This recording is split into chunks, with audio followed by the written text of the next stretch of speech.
luar biasa. Tanda-tanda ajaib dan kuasa akan menyertai dalam kehidupan kami sebagai orang yang percaya. Dan hari ini hamba berjanji di hadapan Tuhan, hamba berkata Tuhan, hanya firman yang hidup yang benar yang seperti hamba dengan lebih kami sehidup. Inilah firman Allah yang hidup. Kami ingin mendengar di dalam nama Bapa dan Roh di dalam nama Tuhan Yesus. Amin. Haleluya. Apa kabar? Luar biasa, dahsyat, hebat, ajaib. Amin. Puji nama Tuhan. Hari ini tema khotbah saya adalah kejutan-kejutan ilahi.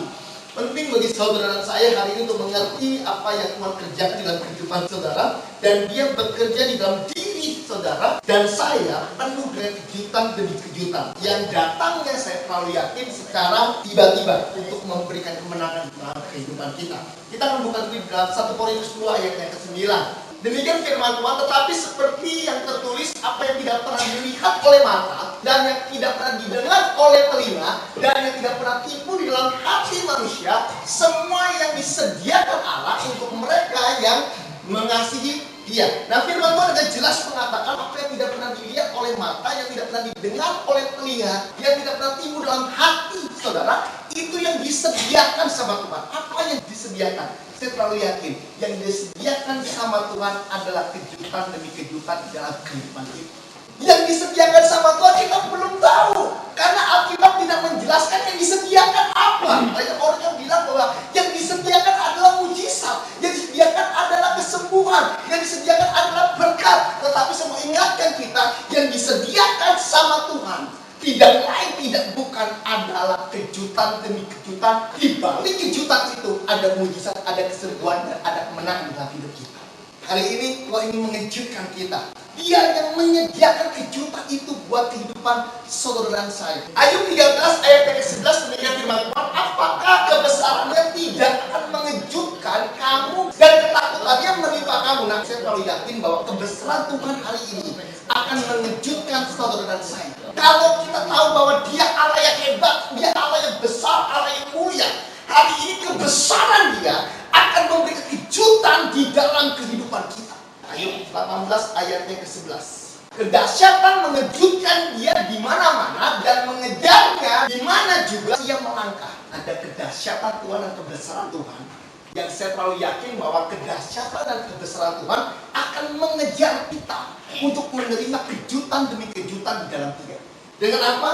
Dengan kasih-Nya, dengan kebaikan-Nya, dengan kesembuhan, dengan mujizat, dengan hal-hal yang hebat yang luar biasa.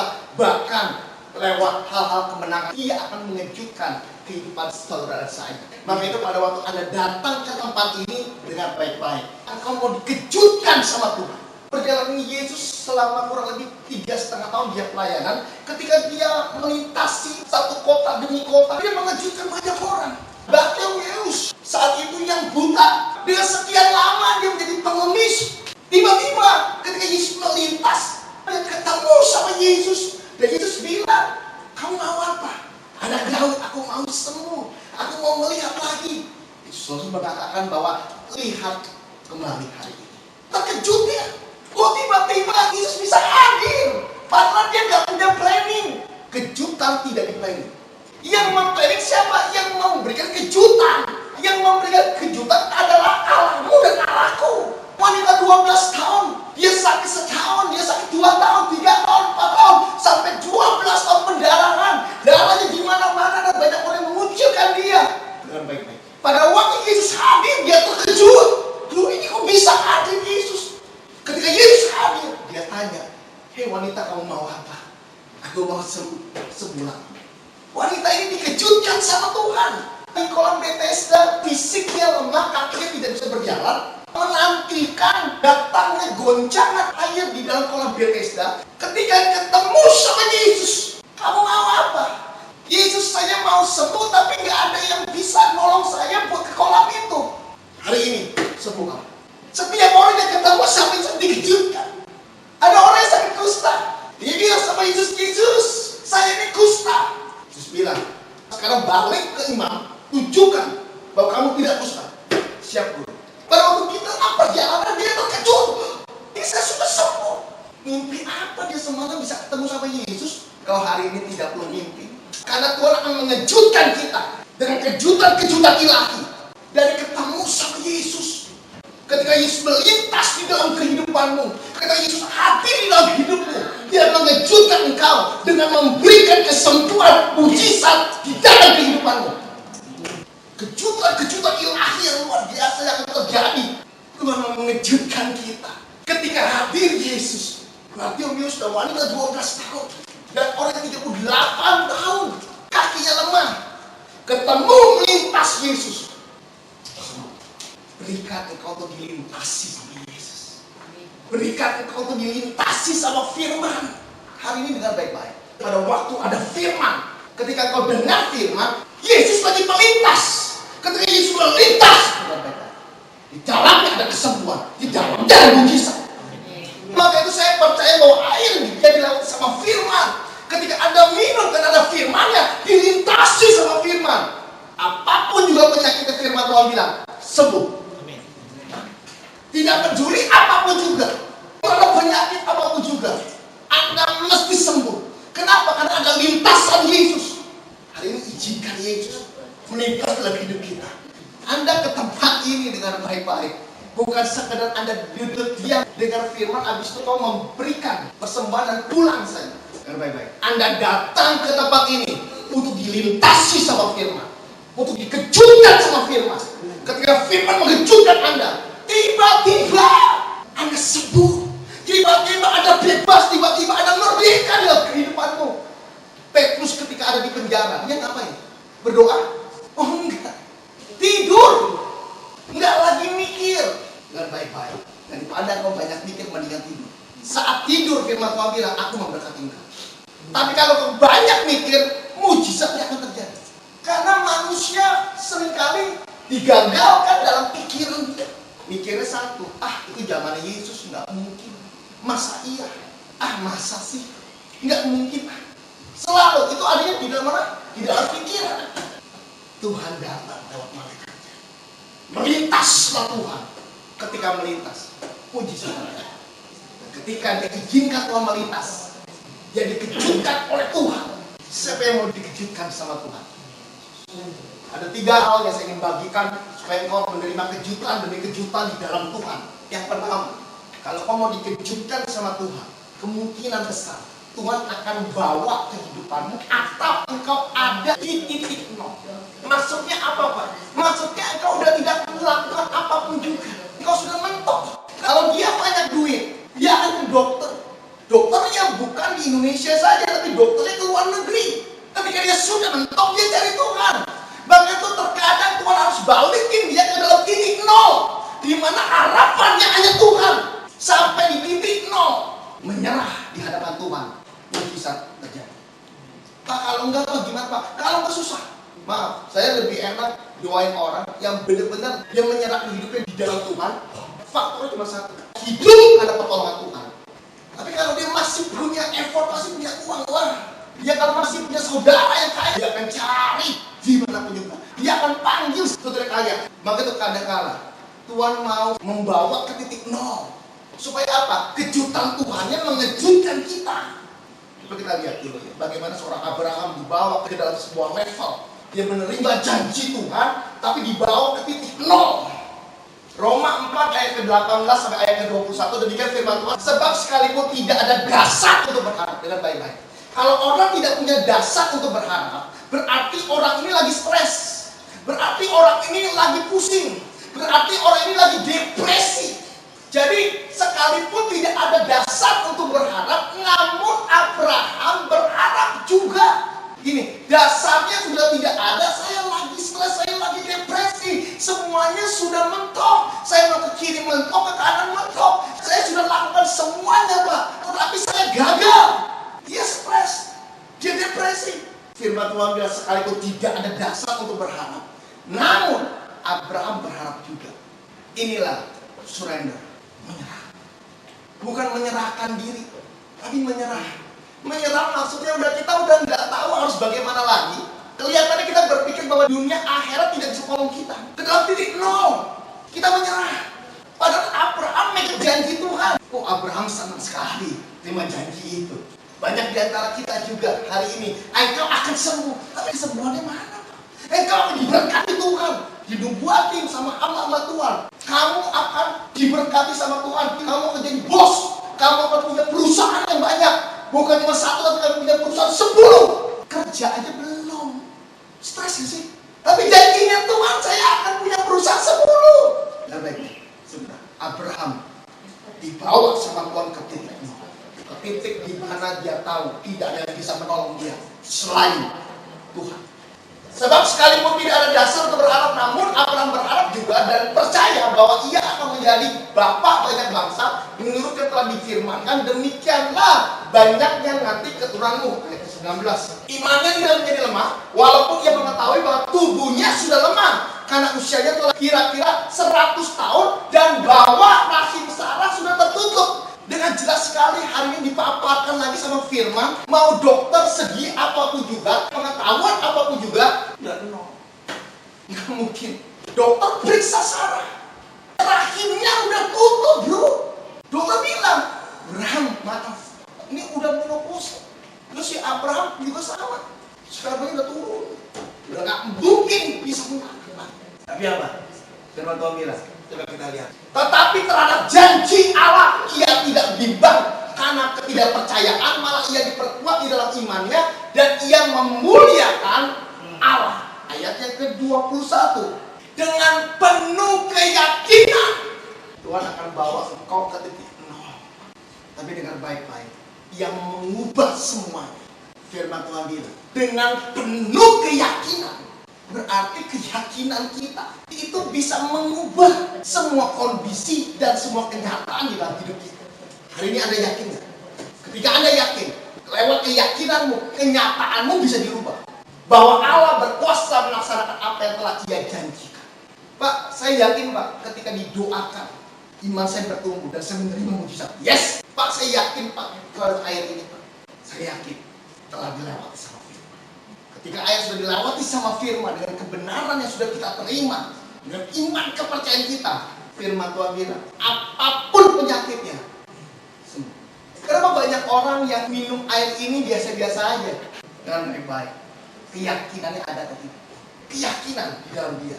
Dan penting kita surrender.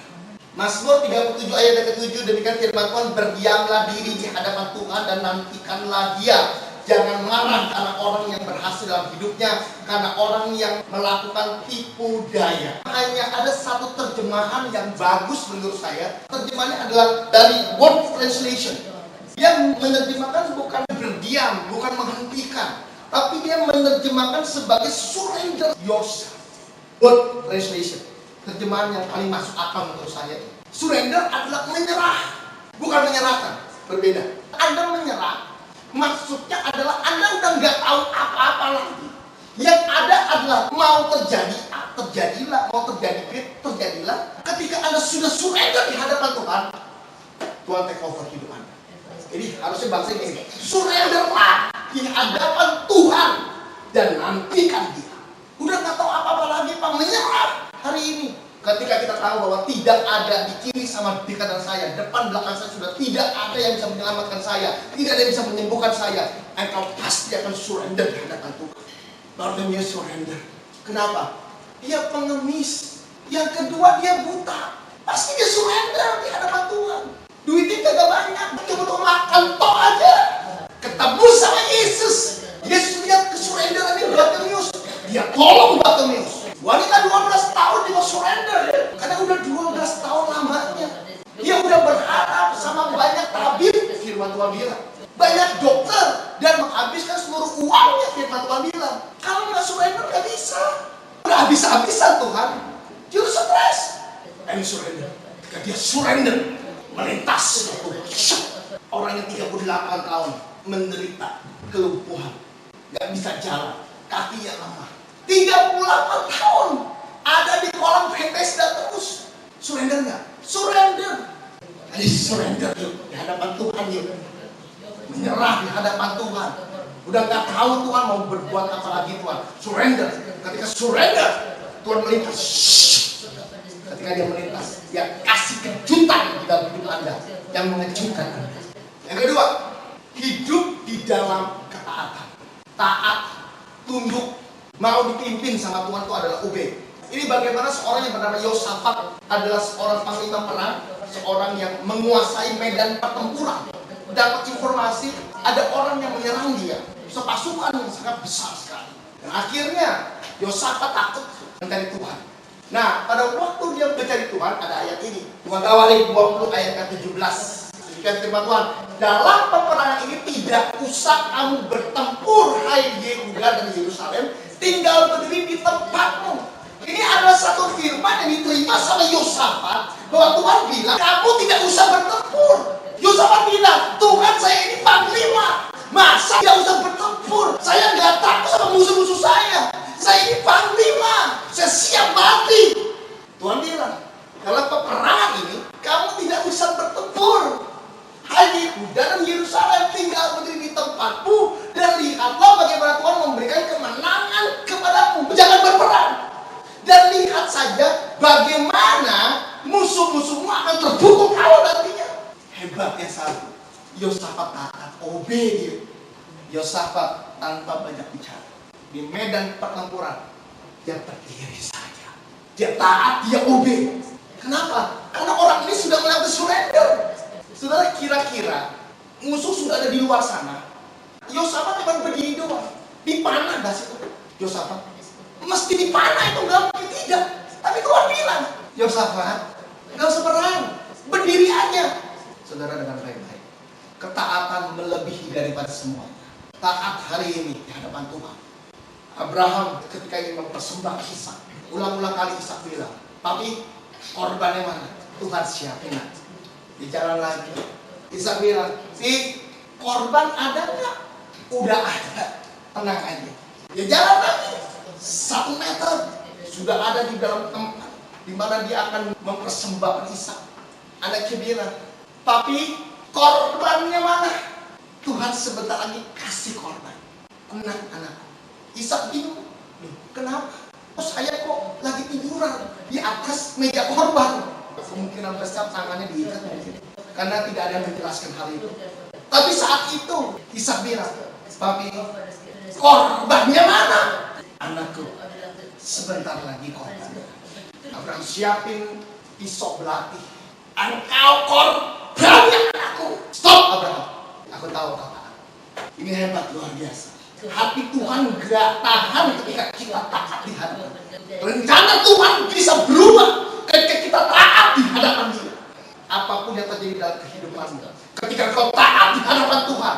Pak, saya divonis sama dokter, Pak, gak bisa sembuh, Pak. Saya divonis sama dokter, Pak, saya mati, Pak. Saya divonis sama dokter, Pak, saya harus melewati kemoterapi, Pak, sebentar. Dengan baik-baik, ketika engkau taat di hadapan Tuhan, pada waktu mau kemoterapi, stop alat-alatnya, engkau sembuh. Ketaatan yang luar biasa. Ketaatan berbicara tentang kesetiaan. Taat dan setia gak bisa dipisahkan. Kalau engkau taat pasti setia. Hari ini taat dan setia. Filipi 2 ayat ke-8. Demikian firman Tuhan. Dan dalam keadaan sebagai manusia, ia telah merendahkan dirinya dan taat sampai mati, bahkan sampai mati di atas kayu. Ada 2 hal ketaatan.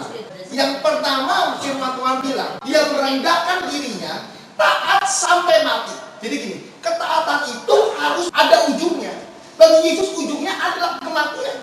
Sampai tujuannya Tuhan tercapai dalam hidupnya dia. Tujuan Yesus apa? Sebagai tebusan. Dan dia harus taat sampai mati. Bahkan sampai matinya di kayu salib. Matinya harus tertutup. Salib berbicara tentang kutuk. Tuhan, saya mau taat sampai mati. Yes, Tuhan bilang. Tapi aku mau, ketika kamu mati, kamu bela namaku. Matinya sakit. Saudara, dengan baik-baik, Yesus luar biasa. Dia taat, mati dalam keadaan terkutuk. Ikuti Yesus. Obey, taat, setia dia terhadap Allah. Kalau mau dikejutkan sama Tuhan, yang pertama surrender. Yang kedua, obey, taat. Yang ketiga, alami hukum kejutan. Apakah hukum kejutan? Kalau kamu mau dikejutkan sama Tuhan, kejutkan dia dulu. Kejutan adalah sebuah hukum. Coba kita lihat Lukas 6 ayat yang ke-38. Berilah dan kamu akan diberi. Titik 2. Suatu takaran yang baik, yang dipadatkan, yang digoncangkan, dan yang tumpah keluar yang akan dicurahkan ke dalam ribamu. Sebab ukuran yang kamu pakai untuk mengukur akan diukurkan kepadamu. Ini adalah sebuah hukum. Kalau engkau mau dikejutkan sama Tuhan, kejutkan dia terlebih dahulu. Berilah, maka kamu akan diberi. Ini sebuah hukum. Mau dikejutkan sama Tuhan? Yes. Mau menerima mujizat? Yes. Mau menerima kesembuhan? Yes. Kejutkan Tuhan dalam hidupmu. Pak, mengejutkan Tuhan dengan apa, Pak? Kejutkan Tuhan dengan kebaikan. Orang lain jahat terhadap hidupmu. Dia menipu engkau, dia memfitnah engkau. Satu hal, saya mengasihi dia. Ketika engkau mengasihi dia, engkau sedang mengejutkan Tuhan. Ketika engkau kejutkan Tuhan dengan kebaikan, kebaikan akan ada dalam hidupmu. Jangan kita ngomongin orang, mendingan nolong orang. Stop omongan, nolong yang penting. Barang siapa memberikan air, pada waktu aku membutuhkan air, pada waktu aku telanjang dia memberikan baju, dia sudah menolong. Matius 25 ayat ke-42 sampai ayat ke-45. Demikian firman Tuhan. Sebab ketika aku lapar, kamu tidak memberi aku makan. Ketika aku haus, kamu tidak memberi aku minum. Ayat ke-43. Ketika aku seorang asing, kamu tidak memberi tumpangan. Ketika aku telanjang, kamu tidak memberikan aku pakaian. Ketika aku sakit dan dalam penjara, kamu tidak melawan aku. Ayat ke-44. Lalu mereka pun menjawab dia, katanya, Tuhan, bila mana kami tahu bahwa engkau lapar, engkau haus sebagai orang asing, atau orang telanjang, atau orang sakit, atau orang dalam penjara, dan kami tidak melayani engkau. Ayat ke-45 coba kita lihat. Maka ia menjawab mereka, aku berkata kepadamu, sesungguhnya segala sesuatu yang tidak kamu lakukan untuk orang yang paling hina ini, kamu tidak melakukan juga untuk Yesus bilang, kalau kamu mau melakukan, lakukan sama orang yang paling hina. Jika hari ini ada orang yang paling hina, dia lapar, kasih makanan. Kita tuh mau dikejutkan sama Tuhan, tapi ngejutin orang gak mau. Tukang parkir, kita kasih 2.000. Coba Anda kasih 100.000. Pak, enggak salah Pak. Benar Pak, ini buat saya Pak. Iya, dengar baik-baik. Ketika dia terkejut, Tuhan kejutkan Anda pasti. Ada orang yang nabur kekayaan, dia sebar kekayaan, nggak miskin. Kenapa? Karena Tuhan kejutkan dia. Ayo kejutkan Tuhan, kejutkan kebaikan kita. Ketika dia menabur kebaikan buat orang lain, maaf, saudara, Tuhan nggak buta, nggak tuli, dia berikan kejutan itu buat engkau. Anda kasih persepuluhan, persembahan Anda karena Anda sayang sama Tuhan. Tapi dengan baik-baik. Ketika Anda kasih tanpa perhitungan sedikit pun juga, Anda memberi, engkau dikejutkan sama Tuhan pasti. Yang terpenting satu, kalau engkau memberikan dengan hati yang baik. Pak, belum bisa kasih kesepuluhan, gak usah kasih. Pak, saya dihukum sama Tuhan Pak. Tidak, Tuhan tidak akan hukum Anda. Pasti engkau diberkati. Tidak mungkin tidak. Kenapa? Karena engkau anak Allah masalahnya. Tetapi, saudara, kalau engkau mau Tuhan kejutkan hidupmu, engkau memberikan dengan hati yang baik. Hari ini yuk, kejutkan dia. Saya sering kejutin orang, nggak balik, nggak apa-apa juga. Nanti Tuhan kasih berlipat-lipat. Kapan Pak ada caranya Tuhan? Coba lihat dulu yuk. Yeremia 12 ayat 13. Mereka telah ngapain? Menabur gandum, tetapi yang dituai adalah semak duri. Ini orang baik ini. Dia tabur gandum, tapi anehnya pas dia tuai semak duri. Coba kita lihat lagi. Mereka telah bersusah payah, tetapi usaha mereka tidak berguna. Mereka malu karena hasil yang diperoleh mereka akibat dari murka Tuhan yang menyala-nyala. Dengar baik-baik, ya. Hari ini mereka dapat gandum dari pekerjaan mereka, dan mereka tabur gandum, dituai semak duri. Kenapa Pak? Karena pada waktu menaburnya nggak bersuka cita, naburnya terpaksa. Bagi saya maaf, persembahan persepuluhan kalau terpaksa mendingan jangan berikan. Kenapa? Hasilnya semak duri. Kita tidak pernah ada kolektor dari dulu tahun 2009 sampai detik hari ini. Tidak pernah kekurangan, selalu cukup di hadapan Tuhan. Beberapa case kami lakukan ketika kami masuk ke rumah sakit. Saya punya, saya kasih. tanpa mengharapkan apapun juga. Kenapa? Nanti kau dikejutkan sama Tuhan masalahnya. Kau dikejutkan sama Tuhan. Kasih tukang parkir yang di bawah, kadang-kadang kita kasih 10.000, 20.000, gede Pak. Gak apa-apa Pak. Besok yang dikejutin sama Tuhan. Ada yang menabur banyak, gak pernah kekurangan, menebar harta, gak pernah kekurangan. Tapi orang yang pelit, saudara, kikir kopek, kekurangan justru. Mau dikejutkan sama Tuhan, hari ini beri yang terbaik buat dia.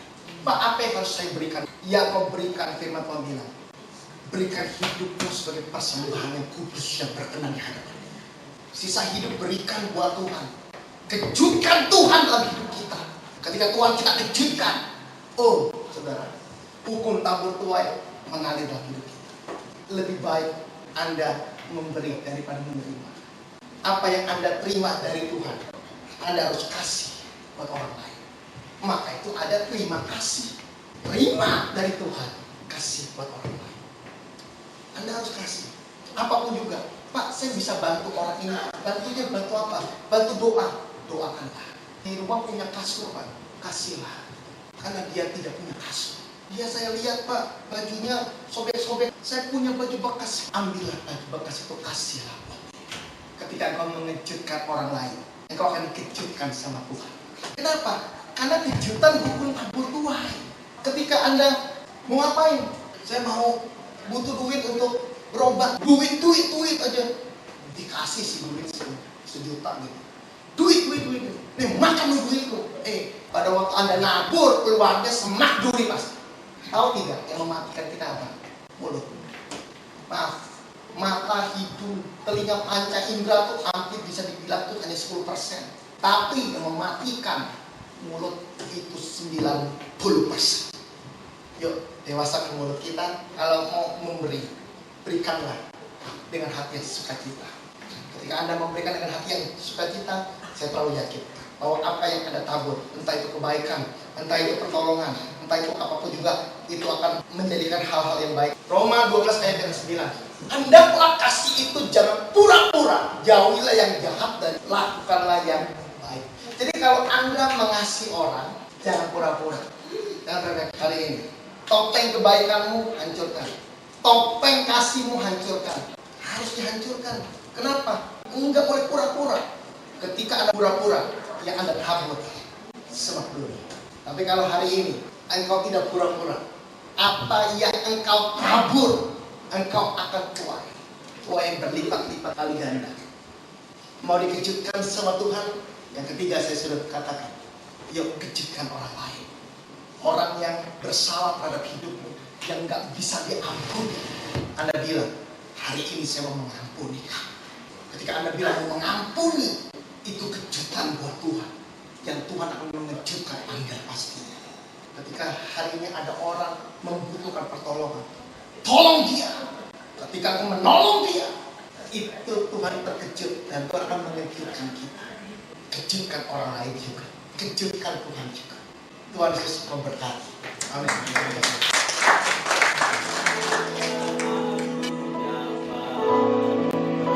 Haleluya Yesus.